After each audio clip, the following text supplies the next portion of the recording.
Bonjour à tous. L'immigration à l'épreuve de la nation. Ce thème passionnant est le titre de l'ouvrage de Smaïn Laché, dont je souhaite vous entretenir aujourd'hui, et ce n'est pas parce que le sujet ne cesse de sursaturer l'espace public de vaines polémiques et de dénonciations stériles qu'il ne faudrait pas l'aborder. Je précise d'abord que Smaïn Laché est sociologue, professeur à l'Université de Strasbourg, et qu'il s'inspire des travaux d'Abdelmalek Sayad, disparu en 1998, disciple de Pierre Bourdieu, directeur de recherche au CNRS. Le livre, de mon point de vue, ne répond pas à l'ambition affichée dans le titre, mais l'auteur analyse le sujet sous l'angle du collectif et de l'individuel en nous livrant des passages qui, tout en se vouant neutres et objectifs, sont en fait empreints d'un vécu et d'une grande émotion. C'est pourquoi j'ai décidé de vous en rapporter quelques aspects, à commencer par la légitimité de l'appartenance à un territoire, selon Kant. La terre appartient à tout le monde. Elle peut être visitée sans restriction, dit Kant. Il existe un droit de visite que l'étranger serait en droit de réclamer en tant que citoyen du monde. Toutefois, ce droit de visite ne l'autorise nullement à prétendre à un droit de résidence, qui est un acte de souveraineté de l'État. Si la surface de la terre est à tout le monde, ce qui s'érige au-dessus du sol n'appartient pas à tout le monde. Règles, monuments, ports, États, langues, institutions, villes, bâtiments publics, etc. Cette position kantienne est aujourd'hui celle des États et de leurs peuples. Les migrants sont devenus un problème ou un fardeau pour l'État et la société depuis la fin des années 1970, début 80.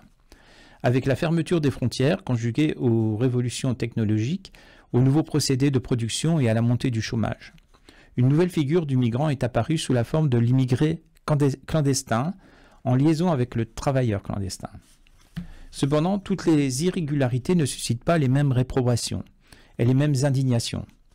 Travailler au noir et toucher le chômage sera jugé inadmissible et scandaleux, car ce sera profiter de la société. En revanche, les travailleurs des ateliers clandestins ou dans le bâtiment sans carte de séjour sont considérés comme exploités, le plus souvent par leurs compatriotes. Toujours bien se conduire dans la demeure d'autrui.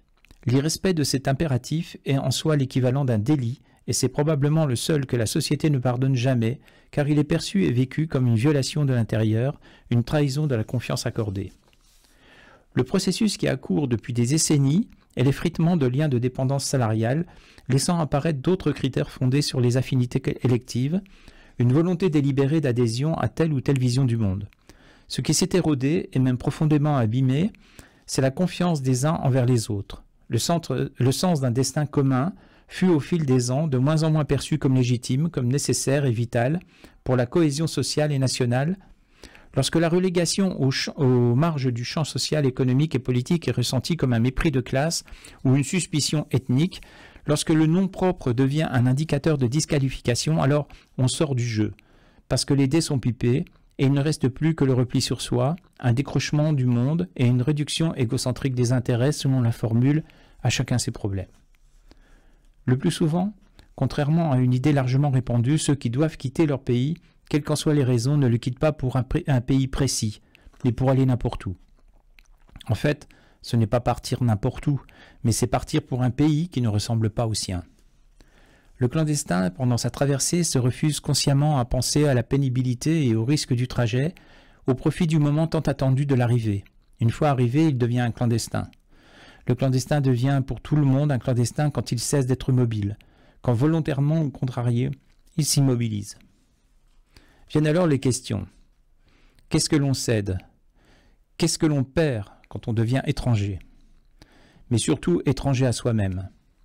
Ne plus s'appartenir signifie que l'insertion dans un collectif d'exilés ne remplacera jamais ce qui est définitivement perdu, sa terre natale et avec elle sa vérité, celle qui est subordonnée à la vérité de son groupe, de sa famille, de son clan, de sa tribu.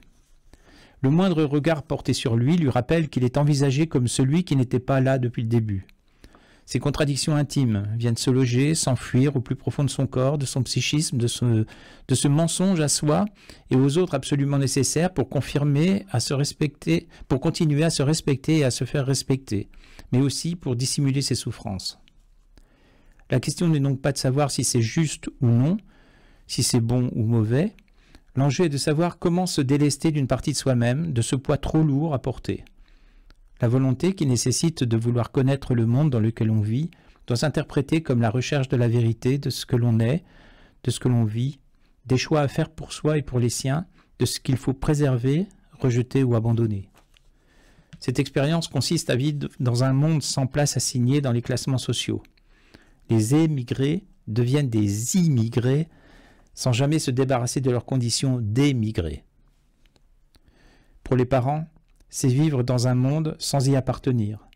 Pour les enfants, c'est vivre dans une société sans avoir le sentiment que c'est sa demeure naturelle. En guise de conclusion, je dirais que l'immigration touche profondément le concept de nation. L'immigré s'intègre, il évolue, mais la société évolue aussi en l'intégrant. Elle développe par exemple la tolérance et la mixité. Sans l'immigration, son évolution aurait été différente, ni meilleure, ni pire, simplement différente. Mais de toute façon, elle aurait quand même évolué. Si vous souhaitez poursuivre cette réflexion, vous pouvez vous reporter utilement au livre de Smaïn Laché, intitulé « L'immigration à l'épreuve de la nation » aux éditions de l'Aube en mars 2024.